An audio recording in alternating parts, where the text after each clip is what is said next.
Bismillahirrohmanirrohim. Alhamdulillah. Vassalatu vassalamu ala rasulillah. Uchinchisi, iymon faqatgina tasdiqdan iboratdir. Iqror bo'lish dunyoda mo'minlik hukmlari ijrosi uchun shartdir.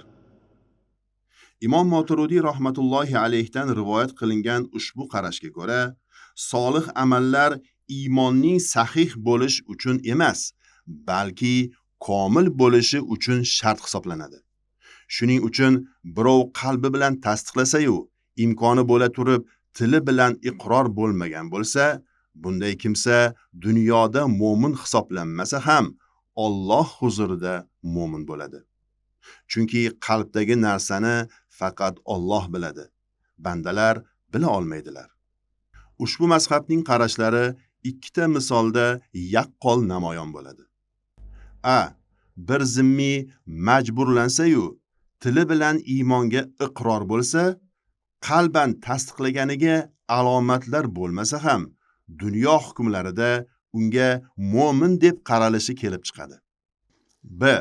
Mo'min kishi kufr kalimasini aytishga majburlansa-yu, tili bilan kufrni iqror qilib qo'ysa ham, dunyo hukmlarida u murtadga aylanmaydi.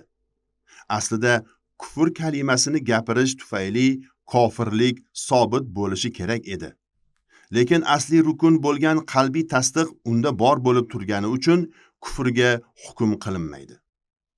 Bunday e'tiqodda bo'lganlar o'zlarining qarashlarini qo'llab-quvvatlovchi ko'plab dalillar keltiradilar. Masalan, qalbi iymon ila orom topa turib zo'rlanganlar bundan mustasno. Nahl surasi 106-oyat. Abul Mu'in Nasafi Bahrul Kalom asarida Imom Abu Mansur Moturudiyning iymon faqatgina tasdiqning o'zidir deganini rivoyat qilgan.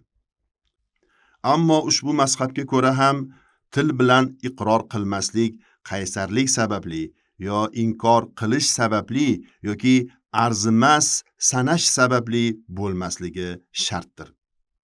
Agar ushbu sabablar bilan bo'ladigan bo'lsa, dunyo-yu oxiratda mo'min hisoblanmasligi kelib chiqadi. Ushbu ikkinchi va uchinchi qarash bizning Moturudiyya mazhabi ulamolarining qarashlaridir. Faqatgina ba'zilari iqror bo'lishni qo'shimcha rukun degan bo'lsalar, ba'zilari dunyoda mo'minlik hukmlari ijrosi uchun shartdir deganlar. Va sallallohu ta'ala ala xayri xalqihi Muhammad va ala alihi va ashabihi ajmain.